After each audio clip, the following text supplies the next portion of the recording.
Berikhlas. 1. Menjadikan Khitah Nahdiyah Nahdlatul Ulama senantiasa sebagai landasan berpikir, bersikap, dan bertindak dalam kapasitas pribadi maupun organisasi.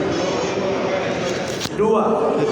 Menghayati dan mengamalkan serta mempertahankan akidah Islam Ahlus Sunnah wal Jamaah secara sungguh-sungguh serta memperjuangkan berlakunya syariat Islam di tengah-tengah kehidupan masyarakat di dalam wadah Negara Kesatuan Republik Indonesia. 3. Mematuhi anggaran dasar dan anggaran rumah tangga Nahdlatul Ulama dan segala peraturan organisasi serta mentaati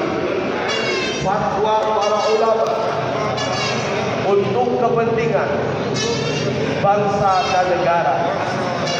La haula wala quwwata illa billahil aliyyil azim.